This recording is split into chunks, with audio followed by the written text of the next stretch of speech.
a minha esposa, os meus filhos, a minha casa, e sobretudo a tua igreja espalhada pelos 4 cantos dessa terra brasileira. Senhor, sem a tua presença nós não somos nada e não podemos nada, porque o Senhor Jesus disse: sem mim nada podeis fazer. Mas o Senhor nos chamou para levar o Evangelho, pregar a tua palavra. O Senhor disse: ide por todo mundo e pregar o Evangelho a toda criatura. Quem crê, for batizado, se arrependendo dos seus pecados, será salvo. Quem não crê, estará condenado. O Senhor nos levantou para estar transmitindo essa mensagem de libertação, de cura e de salvação. Estamos diante da tua palavra, Deus. Peço, abra o entendimento dessa pessoa que está tendo acesso a esse veículo através do computador, via internet, via online, ou através aí, meu Deus, via, oh Deus, aí através do YouTube desse vídeo. Que essa mensagem venha tocar nessa pessoa e despertá-la segundo o teu propósito. Meu Pai, no nome do Senhor Jesus que nós oramos, te agradecemos. Amém. Que a graça e a paz do nosso Senhor e Salvador venha estar reinando em vosso coração. Nós vamos estar trazendo uma mensagem aqui falando sobre o tema brigando com o inferno. Brigando com o inferno. E nós tomamos base dessa palavra aqui na carta de Efésios, a carta de Efésios capítulo 6. No versículo 10, diz assim em diante: armadura de Deus. No demais, irmãos meus, fortalecei-vos no Senhor e na força do seu poder. Revesti-vos de toda a armadura de Deus, para que possais estar firme contra as astutas ciladas do diabo. Porque não temos que lutar contra a carne e sangue, mas sim contra os principados, contra as potestades, contra os príncipes das trevas deste século, contra as hostes espirituais da maldade nos lugares celestiais. Portanto, tomai toda a armadura de Deus para que possais resistir no dia mau, e, havendo feito tudo, ficar firmes. Estais, pois, firmes, tendo cingido os vossos lombos com a verdade, e vestida a couraça da justiça, calçando os pés na preparação do evangelho da paz, tomando sobretudo o escudo da fé, com o qual podereis apagar todos os dados inflamados do maligno. Tomai também o capacete da salvação e a espada do Espírito, que é a palavra de Deus. Orando em todo o tempo, com toda oração e súplica, no Espírito, e vigiando nisso com toda perseverança e súplica por todo o santo. E por mim, para que me seja no abrir da minha boca a palavra com confiança, para fazer notório o mistério do Evangelho, pelo qual sou embaixador em cadeias, para que possa falar dele livremente, como me convém falar. Nós lemos aqui Efésios, livro de Efésios, capítulo 6, versículo 10 ao versículo 20, brigando com o inferno. Jesus disse na sua palavra, e deixou escrito, e nossa regra de fé e prática é a palavra de Deus. No Evangelho de João, no capítulo 17, na oração sacerdotal de Cristo, ele fala sobre o sistema que impera neste mundo, e ele fala da posição que nós exercitamos neste mundo físico, material. Ele diz assim na oração sacerdotal, capítulo 17 do Evangelho de João, versículo 14: dei-lhes a tua palavra, e o mundo os odiou, porque não são do mundo, assim como eu também não sou do mundo. Não peço que os tire do mundo, mas que os livre do mal. Não são do mundo, como eu do mundo não sou. Santifico-os na verdade, a tua palavra é a verdade. Versículo 18: assim como tu me enviaste ao mundo, também os enviei ao mundo, e por eles me santifico a mim mesmo, para que também ele seja santificado na verdade. Eu não rogo somente por este, mas também por aqueles que, pela tua palavra, hão de crer em mim, para que todos sejam um, como tu, ó Pai, o és em mim, e eu em ti, que também sejam eles um. Nós, para que o mundo creia que tu me enviaste. Então, nessa oração do Senhor Jesus, primeiro, ele ora a Deus dizendo aqui: dei-lhes a tua palavra, e o mundo os odiou. Dei-lhes um novo sistema de conduta de vida. dei-lhes uma nova doutrina, a doutrina de Cristo. Ela é nova e renova a cada dia.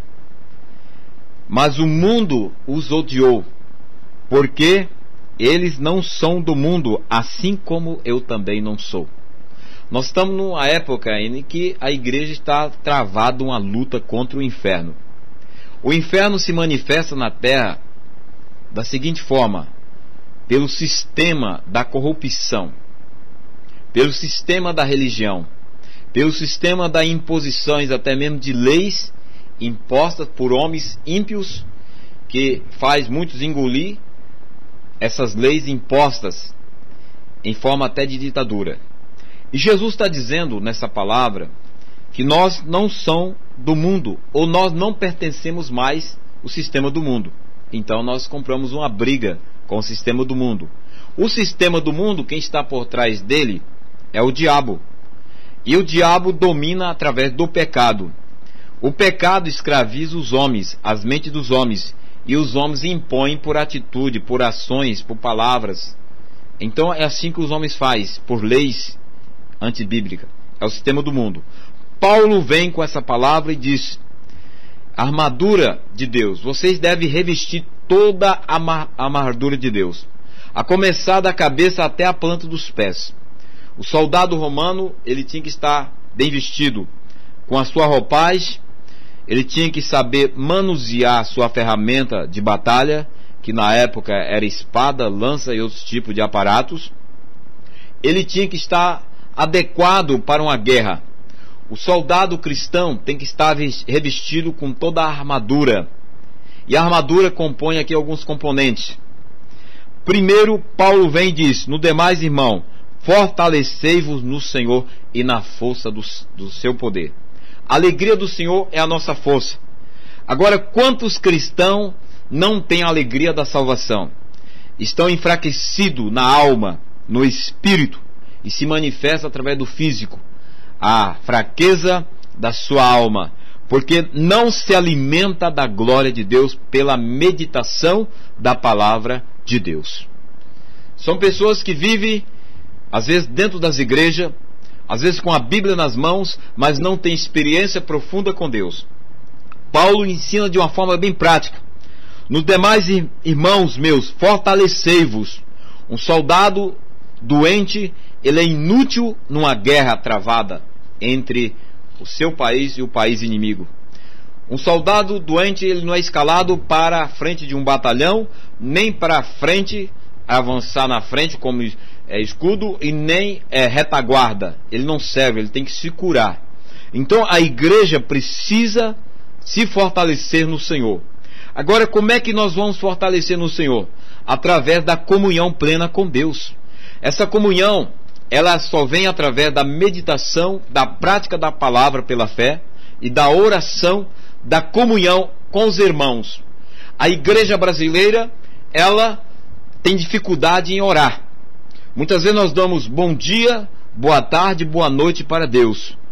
E nós ficamos contando experiência, até mesmo dos apóstolos, ficamos contando experiências bíblicas, histórias bíblicas de homens que usufruíram e participaram no seu contexto de vida, exercitando o seu chamado e fizeram grandes obras para o reino de Deus.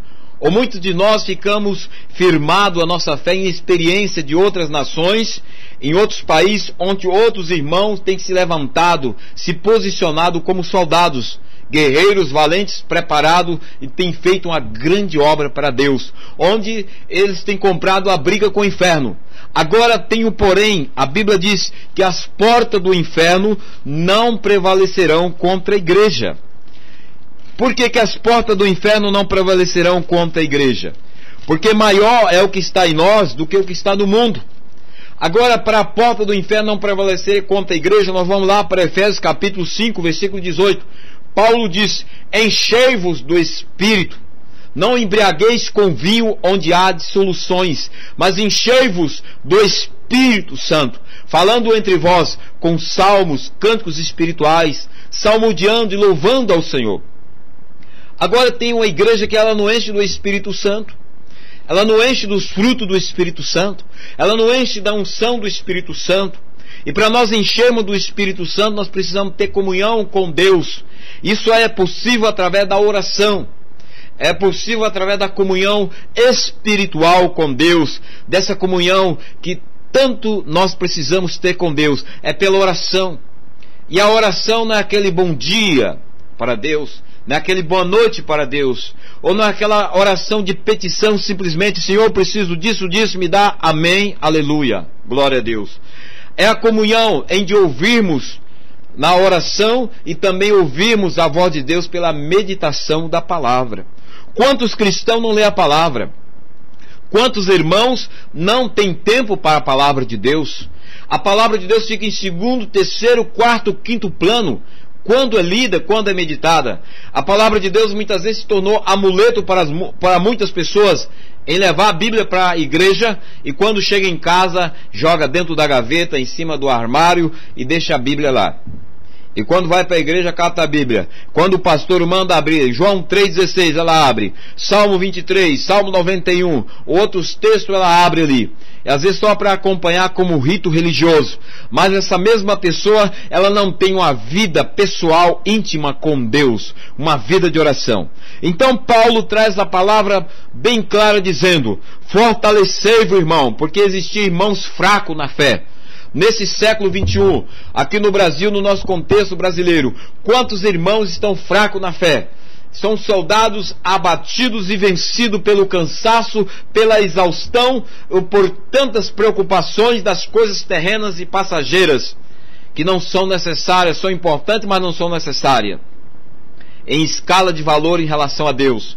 Aí Paulo vem e diz: revesti-vos de toda a armadura de Deus, para que possais estar firme contra as astutas ciladas do diabo. Jesus vem e diz: olha, vocês no mundo vão passar por aflições, mas tem de bom ânimo, eu venci o mundo. Jesus venceu o mundo. Aí se você ler nas mensagens das bem-aventuranças do Senhor, ele diz aqui no capítulo 5, de Evangelho de Mateus, capítulo 5, no versículo 10 até o versículo 12, diz assim: bem-aventurados os que sofrem perseguição por causa da justiça, porque deles é o reino dos céus. Bem-aventurados sois vós quando vos injuriarem e perseguirem e mentindo disserem todo mal contra vós por minha causa. Ele diz mais: exultai, alegrai-vos, porque grande é o vosso galardão nos céus, porque assim perseguiram os profetas que viveram ou foram antes de vós. Parece que é uma contradição. Que negócio é seguir a Cristo para ser perseguido? Sabe, você vai ser perseguido sim. Jesus não está mentindo, ele está falando a verdade. Os apóstolos, alguns morreram, como Paulo morreu em Roma, foi decapitado, como o apóstolo Pedro, aquele homem que até a sombra dele, a unção era tão tamanha, a intimidade da santificação dele com Deus era tão grande, que a sombra de Pedro curava os enfermos. Ele morreu de cabeça para baixo, segundo a história do cristianismo, crucificado, mas de cabeça para baixo, porque ele pediu para o crucificar de cabeça para baixo, porque ele não se achava digno de morrer da forma que Jesus morreu. Mas ele morreu, foi morto. Como Isaías foi cerrado pelo meio, como Tiago foi passado, decapitado pelo fio de espada, como Estevão foi apedrejado, quantos homens e mulheres, famílias inteiras perderam a vida por causa do Evangelho. Então o Evangelho, ele causa sim perseguição, porque ele confronta com todo o sistema mundano e pecaminoso deste mundo de trevas. O Evangelho é luz. O Evangelho é o poder de Deus que combate as trevas, que combate as obras do diabo. O Evangelho é o poder de Deus que quebra os agrilhões do pecado, da iniquidade, e que nos liberta, que nos purifica, que nos santifica. E Paulo diz, aqui em Efésios capítulo 6, versículo 10, versículo 11, revestimos de toda a armadura de Deus. Tem pessoas que revestem só o capacete, mas esquece da couraça da justiça, esquece do escudo da fé, esquece da espada do Espírito, que é a palavra de Deus, esquece de calçar os pés com a preparação do Evangelho da paz.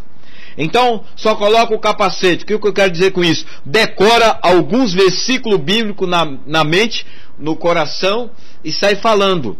os versículos, mas na hora da batalha a pessoa não parte para a oração, ela parte para o desespero, ela sai correndo, desesperada, porque ela não sabe manusear a arma, a ferramenta que ela ganhou de Deus, que é a palavra contra as astutas ciladas do diabo. A palavra que vem através da oração. A oração, ela não é só no sentido de louvor, de adoração, mas também de ofensiva e defensiva. A oração, ela serve para nos defender e para contra-atacar o inimigo. Então, às vezes você tem que orar, expulsando o inimigo em nome de Jesus Cristo, expulsando o demônio da sua casa, do seu casamento, expulsando o demônio da sua empresa, ordenando em nome de Jesus, sai em nome de Jesus. Mas muitos, porque estão enfraquecidos, tem que chamar o pastor, tem que chamar o reverendo, o bispo, para poder ir na empresa, para poder não ser da família, porque o pai é um servo de Deus, mas não tem autoridade. Ou seja, aliás, melhor dizendo, tem autoridade, mas como está fraco, não medita na palavra, não lê, não tem vida com Deus, então fica com medo do diabo. Ele não pode ministrar, mas porque se sente coagido. Então, Paulo ensina como nós vencer essa briga já vencida por Jesus Cristo. Essa briga já foi vencida, essa batalha já foi vencida no Calvário. Jesus já venceu o diabo no Calvário. O sangue de Jesus Cristo tem poder sobre as nossas vidas, tem poder sobre a igreja. A Bíblia diz que maior é o que está em nós do que o que está no mundo. A igreja não tem que coagir, a igreja tem que avançar. Não avançar na força intelectual, do conhecimento bíblico, ou outro tipo de conhecimento religioso. A igreja tem que avançar, sabe como? No testemunho autêntico do amor, da misericórdia, da oração, da comunhão dos irmãos uns com os outros. Não ficar guerreando entre si, irmão com irmão, ministério com ministério. Mas nós devemos unir pela causa de Cristo. Jesus não cita a igreja a voz do evangelho da qual eu pertenço. Jesus não cita aqui a Assembleia de Deus presbiteriana, metodista, batista, anglicana. Jesus não cita placas, nomes. Jesus não está se preocupado com essas coisas. O que Jesus está preocupado é com a igreja, com o seu corpo que representa você e eu. Agora nós temos os nossos ministérios que Deus nos colocou. Agora não significa que nenhum ministério é melhor do que o outro. Então, a briga com o diabo. Aí a Bíblia diz assim, capítulo 6 de Efésios, versículo 12. Portanto, não temos que lutar contra carne e sangue, mas sim contra os principados, contra as potestades, contra os príncipes das trevas desse século, contra as hostes espirituais da maldade nos lugares celestiais. Não adianta nós impormos a palavra no sentido de mudar o sistema do mundo, porque não muda, porque o sistema é pecaminoso. O sistema, ele está por trás dele, está o diabo. Agora Jesus veio não para mudar o sistema. Por que que os judeus rejeitaram a Cristo? Rejeitaram a sua doutrina? Rejeitaram a sua ideologia doutrinária santa e eficaz? Porque Jesus não veio com interesse de mudar sistema de governo ou implantar um novo governo na terra. Jesus não veio implantar governo no sistema humano. Jesus veio implantar o reino de Deus dentro de nós. Jesus veio para nos libertar das cadeias que nos prendiam pelo pecado, pela iniquidade, as cadeias do diabo. Jesus nos libertar desse império de treva, nos trazendo para o Filho do seu amor, para o reino dele. Então Jesus veio e ele diz, porque você não tem que lutar contra a carne, irmão contra irmão. Que vergonha, quantos irmãos, quantos pastores brigando uns com os outros, até mesmo pelo meio da internet, por meio público. Irmãos, vamos unir na oração, unir na palavra, no jejum, na consagração. E as pedras que estão aí fora? Deus cobrará de mim e Deus cobrará de você. Cobrará muito caro de nós. Porque Deus não vai usar o feiticeiro, Deus não vai usar o idólatra, Deus não vai usar o macumbeiro, Deus não vai usar o prostituto, a prostituta, para fazer a obra dele. Ele vai usar aqueles que são lavados, redimidos pelo sangue do Cordeiro. Ele vai usar aqueles que foram comprados, selados pelo sangue dele, o sangue de Jesus que nos garante a vitória. É o sangue de Jesus que foi derramado na cruz do Calvário. Então, ele diz, porque não temos que lutar contra a carne e o sangue, porque havia uma luta daqueles irmãos entre eles, havia uma guerra entre eles, quem sabe um ministério se achava melhor do que o outro, um ministério achava mais importante do que o outro, uma unção maior do que a outra. E Jesus, através de Paulo, vem com essa palavra, trazendo uma reconciliação, apaziguando aqueles irmãos, trazendo ele a verdadeira visão dos céus ao coração e à alma dele, dizendo: porque você não tem que lutar contra a carne e sangue, e sim contra principado, contra a potestade, contra os príncipes das trevas desse século, contra as hostes espirituais da maldade dos lugares celestiais. O diabo, ele cega o entendimento dos incrédulos. Nós precisamos conhecer a palavra de Deus, é a palavra de Deus que liberta. Vamos lá para a carta de Coríntios, né, que fala, Coríntios, capítulo 4 de Coríntios, está escrito assim, versículo 4, segunda carta de Coríntios 4:4. Olha aqui que a palavra de Deus diz. E tem muitos aí brigando com a carne, brigando com a posição religiosa, brigando com tantas coisas. Em primeira carta, aliás, em segunda carta aos Coríntios, capítulo 4, diz assim: nos quais o Deus desse século cegou os entendimentos dos incrédulos, para que não lhe resplandeça a luz do Evangelho, da glória de Cristo, que é a imagem de Deus. Porque nós não pregamos a nós mesmos, mas a Cristo Jesus o Senhor, e nós mesmos somos servos por amor de Jesus. Então a luta da igreja, a briga da igreja, é contra o inferno. Agora, como é que a igreja vai brigar com o inferno? Usando a persuasão da palavra, usando sabedoria, eloquência da palavra por textos, por pregações, por livros ou por outros temas, seja lá o que for. Como é que a igreja vai romper as cadeias que prendem as pessoas no inferno, mesmo aqui em vida em terra? Prende através do pecado, da iniquidade, da corrupção. Sabe como? Pelo amor. Está escrito no Evangelho de João, no capítulo 15, sobre isso. Pelo laço do amor. O amor. Hoje nós podemos ir também para o Evangelho de Mateus, capítulo 22. Jesus diz, no capítulo 22, versículo 37 em diante: amarás o Senhor teu Deus de todo o teu coração, de toda a tua alma e de todo o teu entendimento. O segundo mandamento é semelhante a esse: amarás o teu próximo como a ti mesmo. Então o amor é que vence o inferno. O amor quebra os agrilhões. O amor, ele quebra as cadeias satânicas.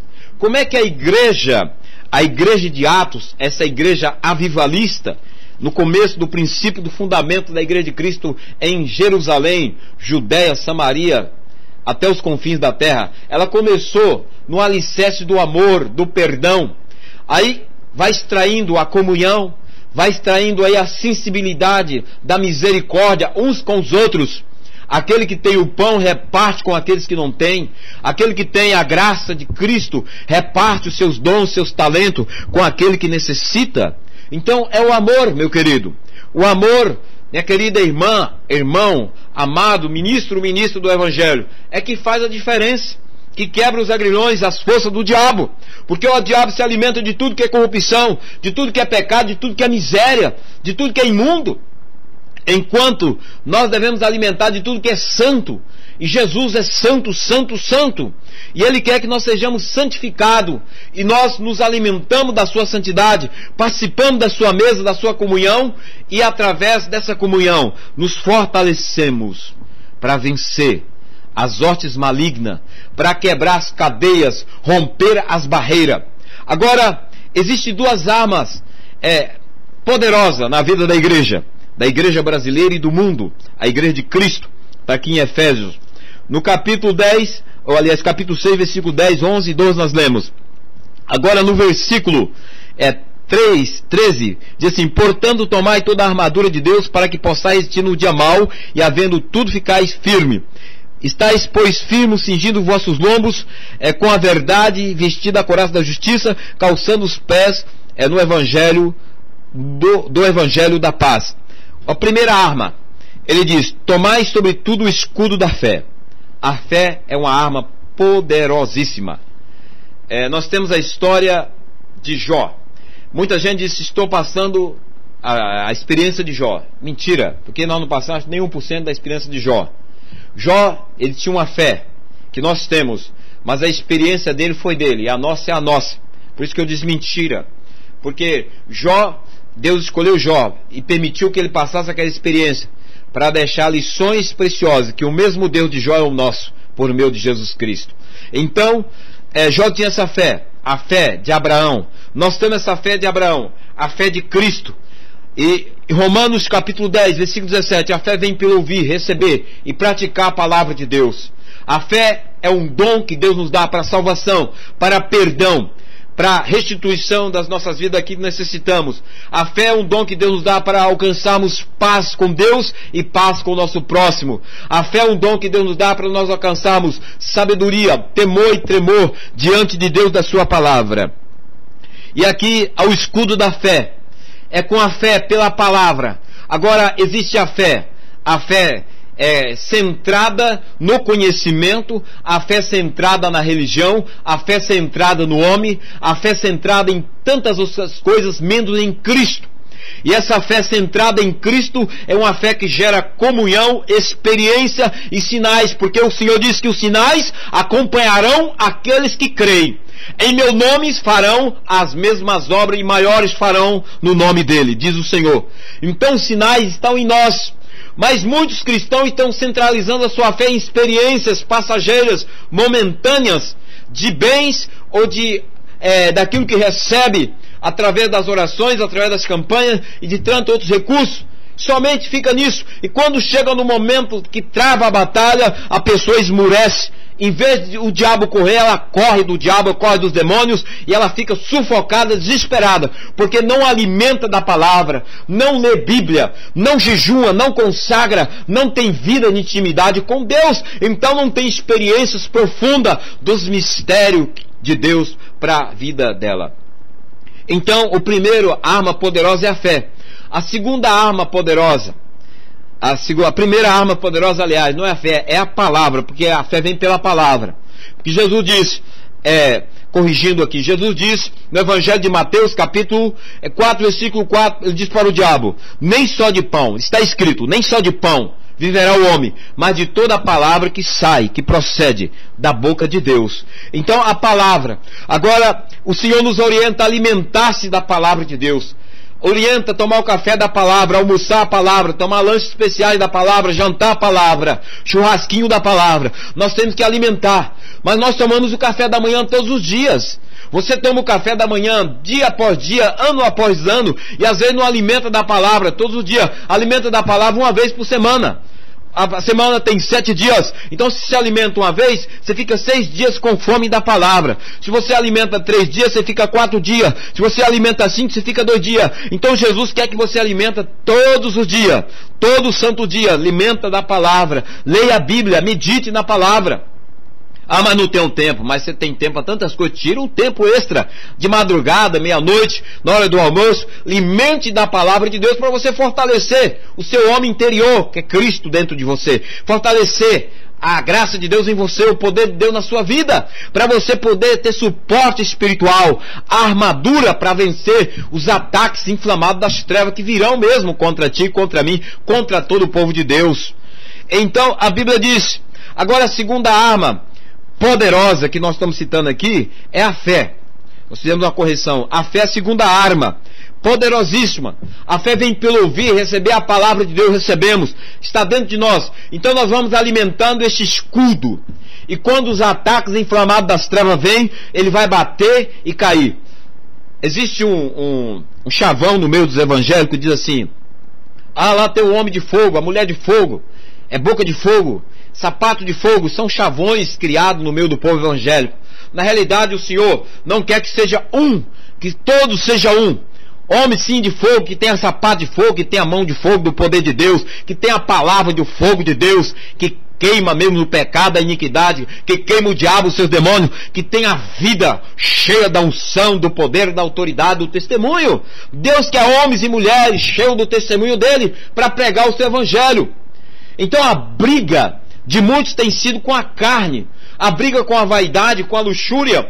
Quantos pastores brigando uns com os outros, com os ministérios, falando mal um dos outros, criticando e apontando os erros. Interessante, Jesus poderia simplesmente pegar uma pedra e socar naquela mulher que foi apanhada no ato de adultério. Adultério na Bíblia significa não simplesmente o adultério no sentido de uma relação sexual fora dos parâmetros que Deus estabeleceu dentro de um casamento. O adultério na Bíblia significa também outros termos na Bíblia. Por exemplo, as pessoas adulteram muitas vezes por não servir o verdadeiro Deus, por se curvar diante de uma imagem, como está escrito na palavra de Deus, ou por se curvar diante de um homem, ou por se curvar, está adulterando diante de uma luxúria religiosa, ministerial, também é um adultério a palavra de Deus, ou por se curvar diante de uma vaidade, de um nome, ou de simplesmente de um nome aí, ministerial falando. Então isso também é adultério diante de Deus. E Jesus chegou, aliás, aquela mulher foi lançada aos pés de Jesus, aqueles homens chegaram diante de Jesus, com as pedras nas mãos, apoiado a sua fé, a sua doutrina na doutrina de Moisés, que é a doutrina de Deus, as leis mosaica, e diz assim: está escrito, mestre, que quando uma mulher, interessante, está escrito assim, quando um homem ou uma mulher apanhada em adultério, deveria ser apedrejado diante da lei. Agora ele solta o homem e traz a mulher e lança aos pés de Jesus. A mulher simboliza também a igreja. A igreja é pecaminosa, ela tem pecado, agora ela precisa estar aos pés de Jesus para ser purificada. E a mulher foi lançada aos pés da pessoa certa. Ela não foi lançada aos pés de outra autoridade religiosa, mas ela foi lançada aos pés do Rei dos Reis. Ela foi lançada aos pés do Santo dos Santos. Ela foi lançada aos pés do Pai da misericórdia, da bondade, do perdão e da salvação. Decandalaba súbia. Ela foi lançada aos pés de Cristo. Que coisa preciosa. Ela não sabia disso. Ela foi lançada com desespero, com pavor da morte diante dos seus olhos, pensando: estou frita, estou morta. Agora Jesus calmamente fica observando os seus acusadores. Jesus calmamente fica ouvindo os relatos, os argumentos daqueles homens. Jesus calmamente fica ouvindo a fé centrada nos 10 mandamentos, nas leis mosaicas do Velho Testamento daqueles homens. E Jesus calmamente responde para eles uma resposta objetiva, direta, que atinge o caráter, que vai lá no perfil da sua alma, que divide medula e espírito daqueles homens, que toca no mais profundo do íntimo deles, trazendo-lhe a consciência e o peso do pecado que cada um carregava dentro de si. Diz: quem tiver sem pecado, atira a primeira pedra. Quem tiver sem pecado, mate. Está liberado, você matar, está nas tuas mãos. Agora, eu analisando esse texto de forma espiritual, numa meditação mais profunda, nós temos a compreensão e a revelação do próprio Espírito Santo de Deus, que no meio daqueles homens religiosos, existia ali doutores da lei, existiam homens camponeses do campo, existia mulheres, jovens, até crianças, que era uma multidão, mas os homens estavam com as pedras nas mãos. Existiam empresários, existia pastores, bispos, reverendos, existia ali políticos, existiam homens sociais, existia homens de todas as camadas sociais, religiosas, políticas. Existia ali homem de todos os tipos, de todos os gostos que você possa pensar, estava ali com as pedras nas mãos para apedrejar aquela pobre mulher. Jesus disse: e cada um foi apanhado pelo seu próprio pecado na acusação da sua mente, e disse, cada um foi pensando: bem, eu não cometi adultério, mas eu cometi um adultério na minha balança, lá no meu comércio. Eu tiro do meu freguês, eu vou vender 1 quilo, eu vendo 800, 900 gramas, então estou cometendo adultério. Eu cometi adultério em não pagar o imposto ao governo. Eu cometi adultério em não pagar o dízimo, ou não devolver, melhor dizendo, que é o do Senhor, que é o dízimo, que faz parte da fé cristã, ou não devolver a oferta. Eu cometi adultério em não partir o pão quando necessitado. Eu cometi o adultério não acolher aquela criança que estava chorando, pedindo um pão, quando eu passei com meu carro, ali meu carro brilhando, e eu passei e olhei. Então foi saindo um por um. Eu cometi adultério quando levantei contra o ministério do meu irmão, que é o ministério de Jesus, porque ele é o cabeça meu, por excelência, como pastor dos pastores. Ele é o supremo, ele é o cabeça da igreja. Eu cometi adultério. Quando reparti o recurso que Deus me deu, até joguei comida fora no meu restaurante. Quantos cristãos jogam comida fora, mas não tem a capacidade de distribuir aquela comida, não o resto, deu o melhor, mas numa instituição, ou distribuir o pão de cada dia, e diz que tem amor, vai na igreja, levanta as mãos e louva ao Senhor. Mas não tem coragem de repartir o pão com o necessitado, não tem coragem de enfiar a mão no seu guarda-roupa e tirar uma roupa e ir lá na favela, ou o necessitado. Aquele que é empresário cristão, cheio do recurso, não tem coragem de ajudar o seu irmão de fé, que anda de sandália, quem sabe bem desgasta a havaiana, ou que não tem uma calça boa para vestir, toda remendada dentro da sua igreja luxuosa. Então, esse é o tipo de adultério que a igreja tem cometido contra a palavra de Deus. E muitos estão brigando com o diabo para ter nomes. Até pergunta para os demônios que estão no corpo das pessoas o que eles fazem, deixam de fazer, porque eles estão para ganhar status. Jesus não brigou com o diabo. Uma única passagem que Jesus disse, perguntou para aquele homem que estava possesso, o gadareno, e perguntou quem era eles, disse era a legião, e eles pediram para entrar na manada de porco. Jesus disse, vá. Ordenou-lhe aquele demônio, saiu aquela legião e entrou na manada de porco, e aquele gadareno foi liberto. Aquele homem voltou à sã consciência. Agora ele não dorme mais em cima das catatumbas, ele não precisa ser acorrentado, humilhado pelos homens. Agora ele é um evangelista, porque Jesus manda ele voltar e anunciar para os seus que ele encontrou com o Messias.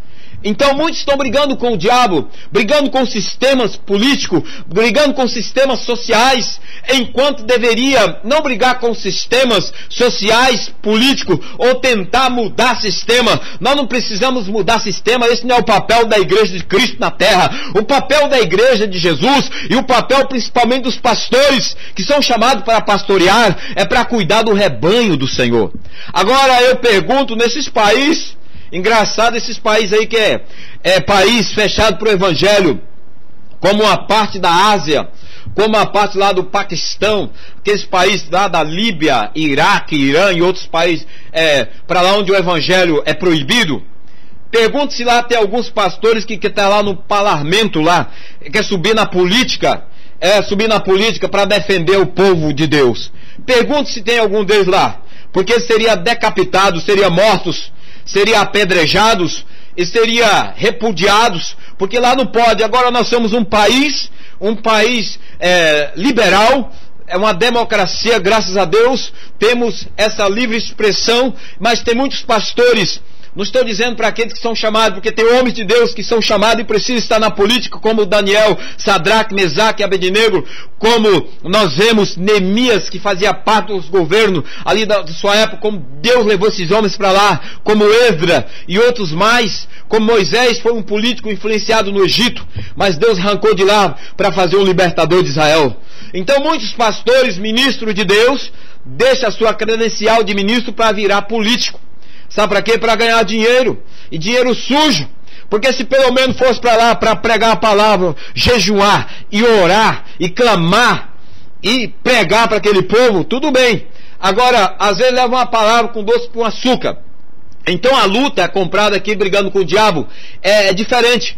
Não é usando o sistema que o mundo usa, é usando o sistema da oração, o sistema do jejum, o sistema da consagração, é o sistema da pregação com eloquência, mas com poder e autoridade, que quebra os agrilhões, que quebra as cadeias, que prende as pessoas, que desfaz as muralhas, que quebra, rompe as barreiras, em que as pessoas sejam livres e se tornam as filhas de Deus, independente que seja como Bartimeu, da estrada do caminho de Jericó, independente que seja um homem importante, como Nicodemos, que sentava uma das 70 cadeiras de Israel, era um homem político, religioso, temente a Deus, mas que ainda não tinha nascido de novo. E quando nasceu, esse homem tem uma expressão linda.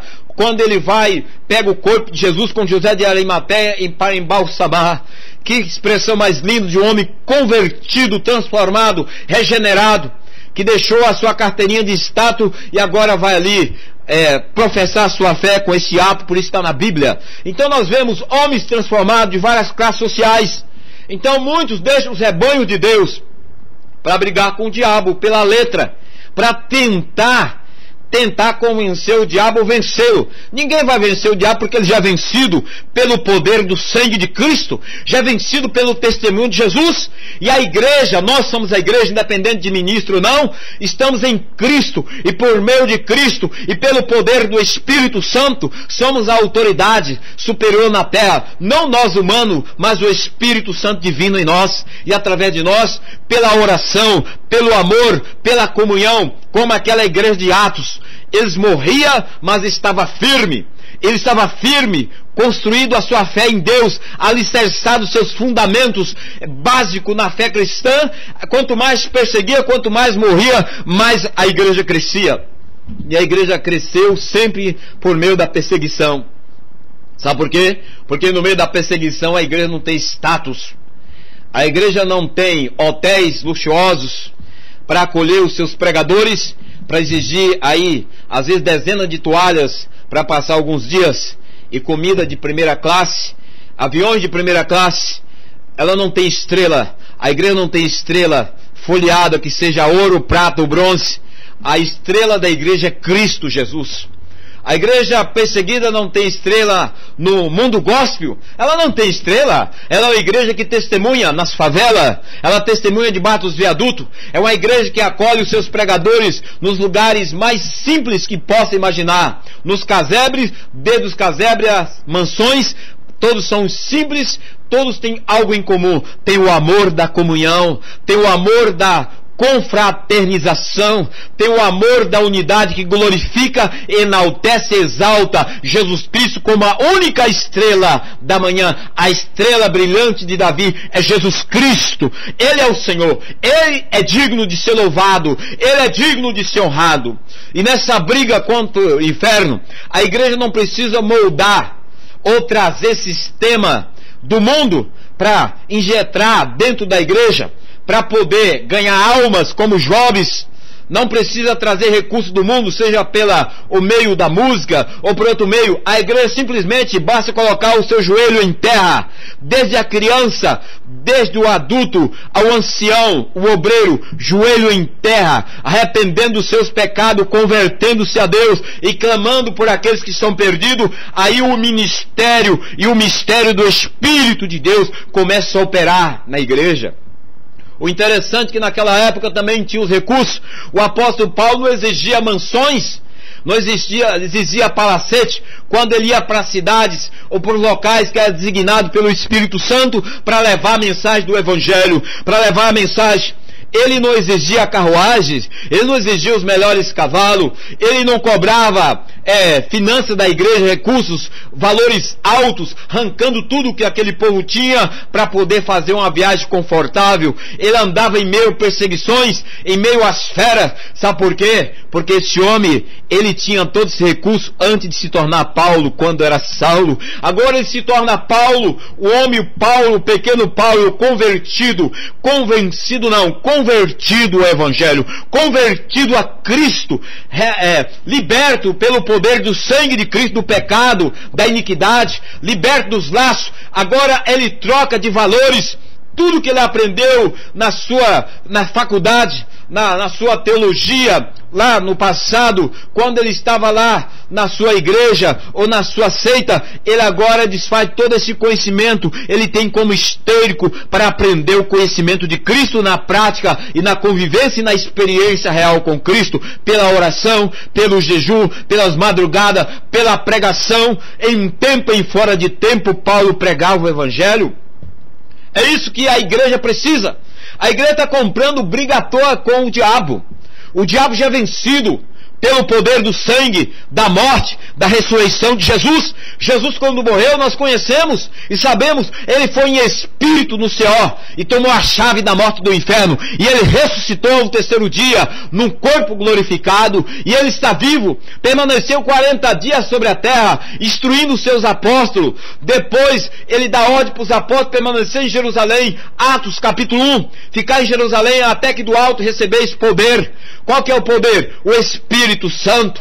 o Espírito Santo, Atos 1:8, descerei sobre vós a virtude do Espírito Santo, aí sereis minhas testemunhas em Jerusalém, Judeia, Samaria, até os confins da terra. Sabe por que Jesus deu essa palavra? Porque Jesus sabia que eles ainda não estavam revestidos com toda a armadura de Deus. Porque a luta dos discípulos seria a briga deles com o sistema romano, com o sistema judaico, com o sistema imperial que imperava naquela época, que dominava através da corrupção, por meio político, social, de todos os partidos envolvidos, de todos os partidos ali amarrados àqueles sistemas pecaminosos como é hoje nos nossos dias. Então Jesus sabia da luta que eles iam travar com o diabo através do sistema. E Jesus pediu que eles permanecessem, ou foi uma ordem, melhor dizendo, que eles permanecessem, ficassem em Jerusalém, para que o Espírito Santo, Atos capítulo 2, o Espírito Santo desce sobre aqueles irmãos, e eles se tornam homens ousados. Pedro, só numa pregação, mais de 3.000 almas se convertem. Sabe por quê? Não é pela eloquência de Pedro, é pelo ministério do Espírito Santo. Falta muitos ministérios e muitas pessoas, quem sabe até na minha própria vida também, o Espírito Santo ministrar o seu ministério. Qual é o ministério do Espírito Santo? Ele tem um ministério operacional multiforme. O ministério do Espírito Santo, uma igreja sem o ministério do Espírito Santo, ela é imperacional, ela não opera o poder de Deus. Ela simplesmente é uma igreja falante do poder de Deus, não operante através do poder de Deus. Ela fala do poder de Deus, ela testemunha do poder de Deus, e ela usa recursos de testemunho de outras pessoas, mas ela mesma não tem o poder de Deus, da cura, da libertação, da quebra das maldições, da quebra das cadeias que prendem as pessoas. O Espírito Santo desceu sobre aqueles homens, e Pedro, um dos apóstolos, se tornou ousados. Deus precisa de homens hoje ousados como Pedro, não igual a Pedro, como no sentido assim, como ministerialmente dizendo, com a unção que estava sobre Pedro, essa unção é dada pelo Espírito Santo, essa ousadia é dada pelo Espírito Santo à igreja. Deus precisa de jovens cheios do Espírito Santo, como foi Paulo cheio do Espírito Santo, como o jovem Timóteo cheio do Espírito Santo, demais jovens, homens e mulheres cheios do Espírito Santo, crianças, adolescentes cheios do Espírito Santo, pastores de renome, sem nome, pastores de pequenos, grandes ou de grandes ministérios cheios do Espírito Santo. Porque o Espírito Santo, ele trabalha de uma forma operacional, multiforme, graça de Deus. E muitos têm cessado o Espírito Santo, têm parado o ministério do Espírito Santo. O ministério do Espírito Santo não é só falar em línguas. Muitos radicalizam somente alguns dons do Espírito Santo. O maior ministério do Espírito Santo e o mais poderoso e mais evolutivo é o ministério do amor. Nós precisamos do amor de Deus, através do Espírito Santo, através da palavra. Do amor que gera em nós compaixão, misericórdia, sensibilidade. É o que a igreja de Atos tinha. Ela não tinha estrela, ela tinha servos. Ela não tinha renomes, ela tinha um nome acima de todos os nomes: Jesus Cristo glorificado, morto, sepultado, ressurreto dentre os mortos. É esse nome que a igreja deve levar. É esse nome que os ministérios devem levar: o Jesus Cristo ressurreto, ressuscitado dentre os mortos, que está vivo e habita em nós através do Espírito Santo. É esse Jesus que o Brasil precisa.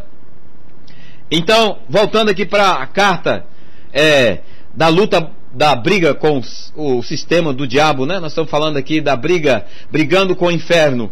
A igreja tem brigado com o inferno nesses dias. Aí, se voltando a essa carta de Efésios, capítulo 6, observa o poder que a igreja tem, a palavra. Você precisa alimentar-se da palavra, ler a palavra. Pastores, ensina a tua igreja a ler a Bíblia.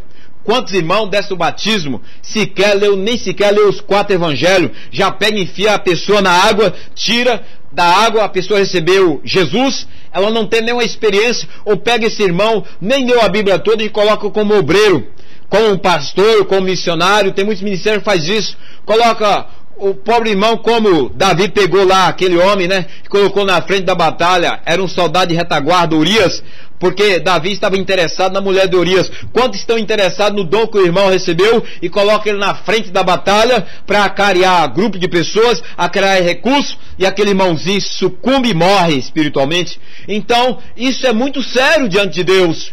Nós precisamos incentivar a igreja a ler a Bíblia, orar. Precisamos que a igreja esteja fortalecida no Senhor. Então a primeira arma é a palavra de Deus. A segunda é a oração. A oração é a segunda arma que a igreja tem, que ela deve usar. E a terceira arma que a igreja tem, a Bíblia diz aqui, é a espada, é a pregação, é a autenticidade da pregação, pelo testemunho. É a igreja pregando dentro das escolas. Que vergonha! Olha o que o diabo tem feito nos Estados Unidos. 11 anos atrás, aquele presidente que foi assassinado, ele tirou a Bíblia das escolas dos Estados Unidos. Ele tirou a Bíblia de lá. E ele foi assassinado. Ele foi morto. E a partir desse momento que os americanos tiraram a Bíblia das escolas, das faculdades, o diabo entrou com o seu inferno dentro das escolas. Agora, resultado, olha os americanos, alunos, professores, pegam armas e mata às vezes dezenas de pessoas, assassina e fere outras e se matam. Sabe por quê? Porque estão introduzindo lá nas escolas americanas o quê? Estão introduzindo a bruxaria, a feitiçaria, está introduzindo outros tipos de religiões que não tem nada a ver com a palavra de libertadora de Cristo.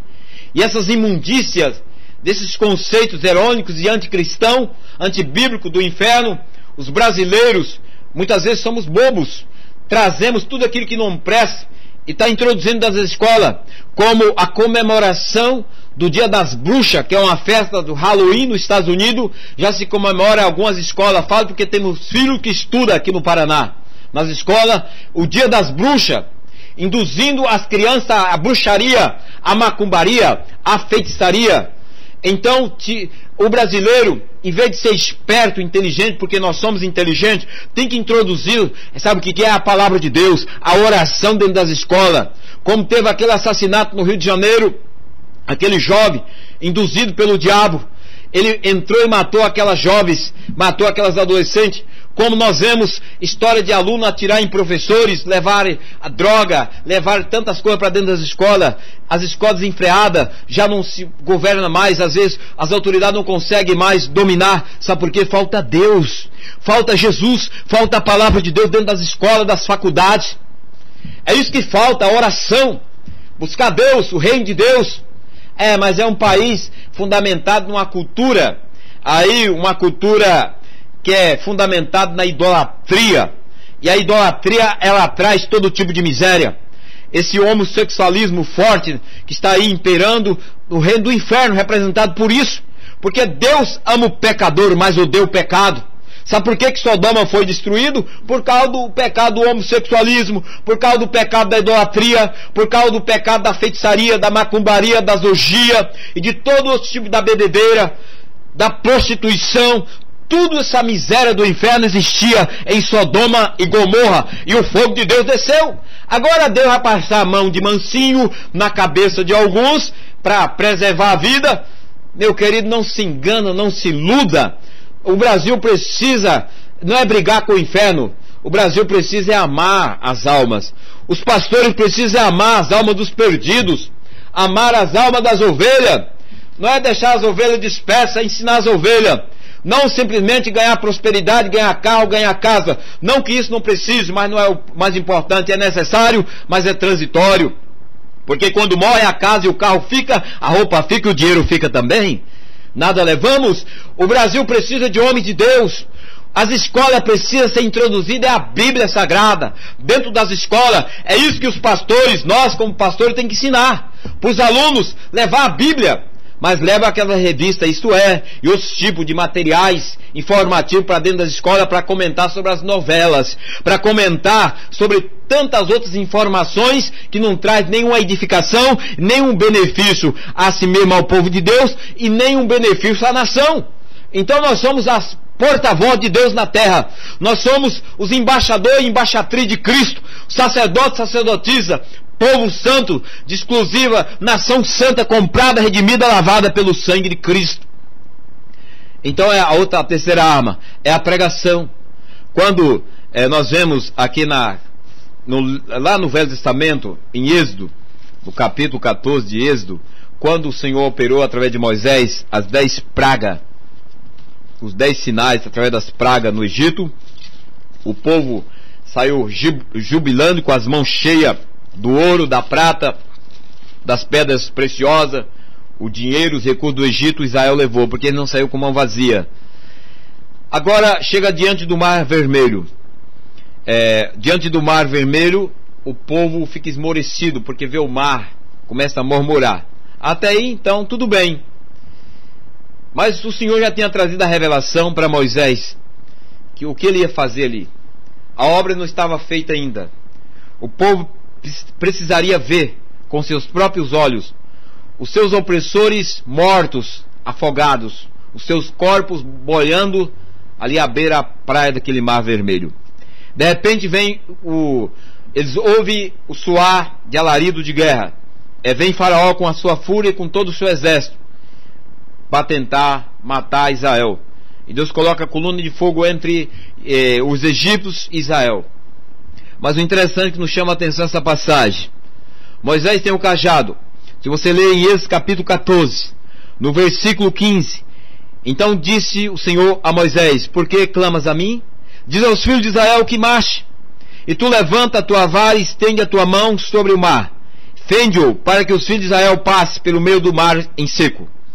E eis que endurecerei o coração dos egípcios para que entre nele atrás deles. E eu serei glorificado em Faraó, em todo o seu exército, e nos seus carros e nos seus cavaleiros.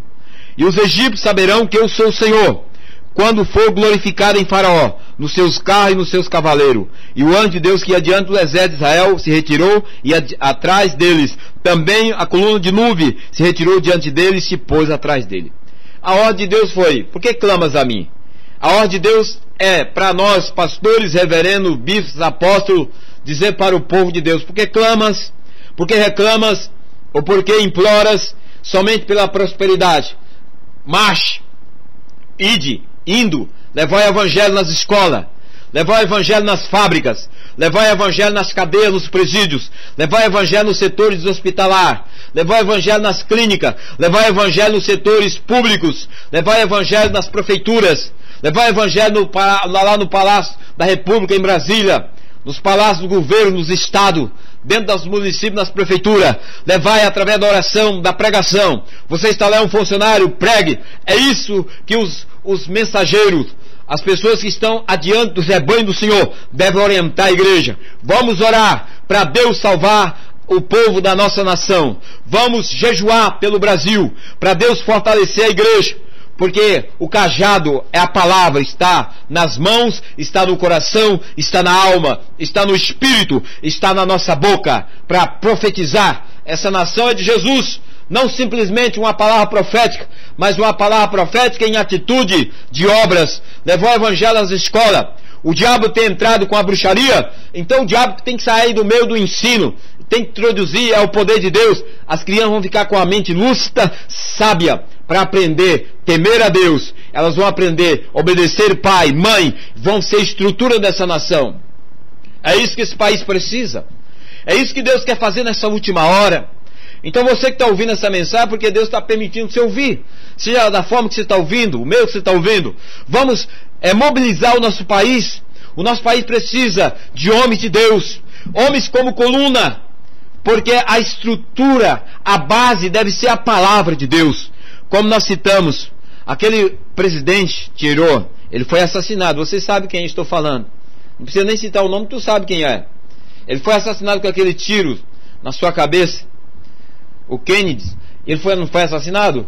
Foi. Mas por quê? Porque ele tirou a Bíblia. Sim, tirou a Bíblia. Por que ele tirou a Bíblia? Ele tinha suas razões, tinha seus projetos para a nação. Então a Bíblia não era útil mais, as orações não tinha mais nenhum valor para o povo americano. E ele introduziu o quê? Dentro das escolas. Ele abriu espaço dentro da lei americana para introduzir, tu sabe lá, as religiões, promover lá o espiritismo, a bruxaria, a feitiçaria, macumbaria. e outros tipos de religiões que estão introduzidas dentro da nação americana. Olha o resultado. Quem planta, colhe. O Brasil não teve o privilégio de ser fundamentado desde o princípio da formação brasileira, da nação, cima de princípios, de colunas ou de base da palavra de Deus. Os americanos tiveram esse privilégio. Eles tiveram esse privilégio, essa oportunidade. Mas olha o resultado. Onde se fabrica os piores espécies de pessoas, no sentido do diabo está usando para denegrir a imagem de Deus.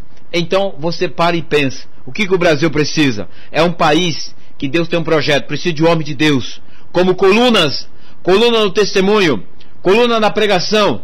O Brasil precisa da base da palavra de Deus. As crianças precisam da palavra de Deus. Os pais precisam ensinar a Bíblia dentro das suas casas. Em vez de ficar aí olhando o que o diabo tem feito e promovido, o diabo faz as suas obras, ele usa pessoas que entram nos bancos e mata, rouba, assassina, destrói, o tráfico de droga, a prostituição, o crime, a corrupção. Isso é obra do diabo, porque um homem de Deus transformado, regenerado. Aí você fala, e aquele evangelho que roubou? Também é obra do diabo. Se fez isso, porque o diabo usou ele. Precisa se arrepender e se converter. Judas andava com Jesus, mas ele não pertencia a Jesus no sentido espiritual, porque Jesus conhecia o coração de Judas. Quantos estão aí sendo usados pelo diabo, até no meio do povo de Deus? Então o Brasil precisa se converter dos seus pecados e aceitar a Cristo. Vamos levar a Jesus a sério. Vamos levar o Evangelho a sério. Vamos orar. Senhor, nós te agradecemos por essa palavra. Deus, eu sou pó, cinza, nada sou. Se eu trouxe essa palavra, não é por mérito, nem por conhecimento ou sabedoria humana que eu tenho, porque nada sei, ó Deus. Mas se o Senhor colocou essa palavra em meu coração e em meus lábios, porque ela tem um propósito, e o propósito é o coração desse homem e dessa mulher, e da igreja do Senhor representado por essa pessoa. Levanta ele, me levanta também nessa nação, e derrama um grande avivamento de conversão, ó Deus, de arrependimento de pecado neste país. É o que nós te pedimos, em nome de Jesus. Amém. Se essa mensagem te abençoa, repasse ela para alguém. Leve a mensagem da palavra de Deus para aqueles que necessitam. Fique todos na paz do Senhor, em nome de Jesus. Amém.